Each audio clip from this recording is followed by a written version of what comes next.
چونکہ پاکستان میں بھی ان کو 5 سال 4 سال جو انہوں نے حکومت کی ہے، اس سے اچھا سیاسی ماحول پاکستان کی پوری سیاسی تاریخ اٹھا کر آپ دیکھیے تو جو ماحول پی ٹی آئی کو یا عمران خان کو ملا، اس سے پہلے کسی کو اتنا کھلا سپیس نہیں ملا.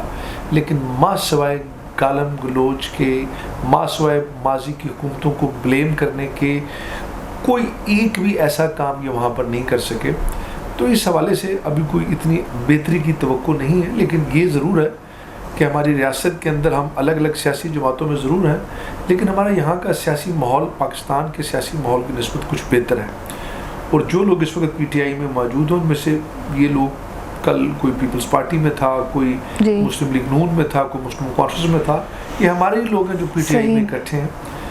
تو امید تو نہیں کی جا سکتی چونکہ ان کی قیادت کا جو رویہ ہے وہ اس طرح کا رہا ہے کہ وہ کام کرنے کے بجائے ماسوائے وعدے دعوے اور دوسروں کو بلیم گیم کے علاوہ ان کے پاس دوسری کوئی بھی اور سیاست ہم نے نہیں دیکھی کم سے کم. پاکستان میں پی ڈی ایم جو ہے عوام کو بجٹ میں ریلیف دے پائے گی؟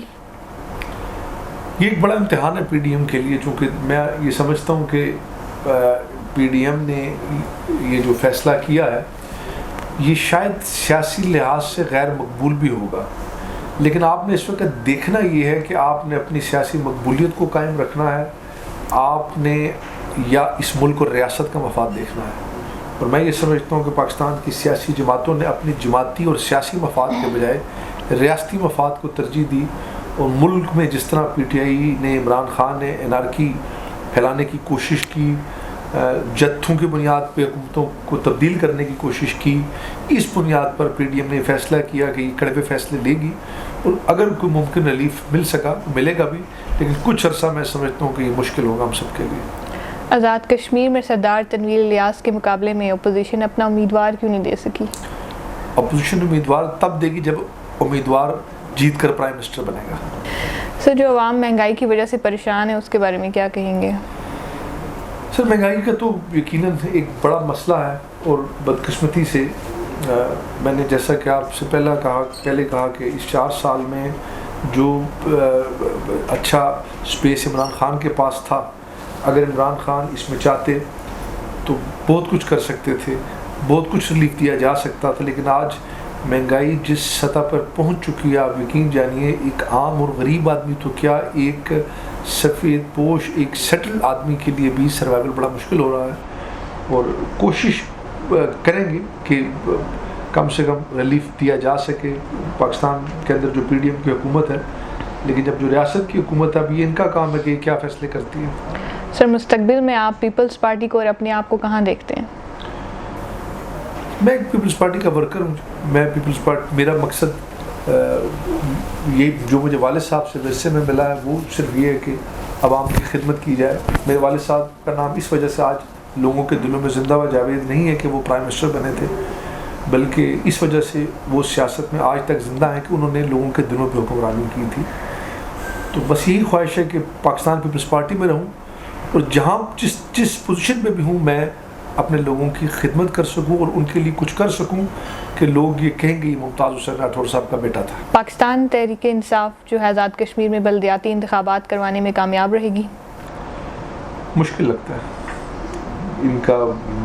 مجھے حالات تو نہیں لگتے کہ جس طرح پی ٹی آئی غیر مقبول ہو رہی ہے، مجھے لگتا ہے کہ یہ بھاگیں گے اس سے.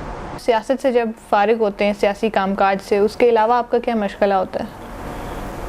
دیکھیے، سیاست ایک فل ٹائم جاب ہے جی. اور یہ وہ واحد کام ہے کہ جس میں آپ کی پوری زندگی جو ہے وہ اپنے ذاتی معاملات کو ٹائم دینے کے لیے بڑی کم ہوتی ہے. میرے ذاتی مشاغل ہیں، لازمی بات ہے، میں بھی ایک انسان ہوں. مجھے کتابیں پڑھنے کا شوق ہے، کوئی اچھا ڈرامہ، کوئی اچھی مووی بھی کبھی کبھار دیکھ لیتا ہوں، کوئی سیریز دیکھ لیتا ہوں. لیکن ٹائم کم ملتا ہے. واک کر لیتا ہوں اگر ٹائم مل جائے، لیکن چونکہ ٹائم اتنا محدود ہوتا ہے، چونکہ ایک تو کوئی بھی شخص جو پالیٹکس میں ہے اور ڈائریکٹ کسی حلقے سے الیکشن لڑ کے آتا ہے، اس کے اوپر ایک پوری کانسٹیچوئنسی کی اتنی ذمہ داری ہوتی ہے کہ اس کے لیے وقت نکالنا مشکل ہے. اور اس کے ساتھ پارٹی کی، جماعت کی، اسمبلی کی اور دیگر معاملات اتنے زیادہ ہوتے ہیں کہ ذاتی معاملات میں اس طرح وقت نہیں دے پاتا. لیکن کوشش کرتا ہوں کہ اگر کوئی وقت مل جائے ذاتی مشاغل کے لیے تو اس میں اس وقت کو اچھے طریقے سے یوٹیلائز کر سکوں، اپنی فیملی کو دے سکوں، کوئی اچھی کتاب پڑھ لوں، بس یہی ہے. صحیح. سر پروگرام کے آخر میں اپنے دیکھنے اور سننے والوں کو اور چاہنے والوں کو کوئی پیغام دینا چاہیں؟ دیکھیے جی، میں یہی پیغام دینا چاہوں گا کہ زندگی میں ایک بڑے سے بڑے آدمی سے لے کے چھوٹے سے چھوٹے آدمی تک ہر انسان کا اس دنیا کے اندر ایک اپنا رول ہے.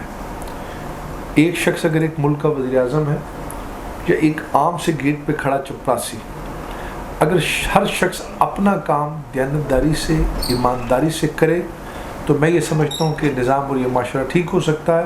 ہم ایک دوسرے کو بلیم کرنے کے بجائے یہ دیکھ کر کہ کوئی کیا کر رہا ہے ہم اپنی اصلاح کریں، اپنی خود احتسابی کریں تو ہم اس معاشرے کے اندر ایک اچھا کردار ادا کر سکتے ہیں. پروگرام کا وقت اپنے اختتام کو پہنچتا ہے. فیصل راٹھور صاحب کی گفتگو آپ نے سنی. کمنٹ سیکشن میں اپنی رائے کا اظہار ضرور کیجیے گا. اگلے پروگرام تک کے لیے مجھے اجازت دیجیے گا. پھر کسی سیاسی شخصیت کے ساتھ ہم حاضر ہوں گے. تب تک کے لیے اللہ نگہبان.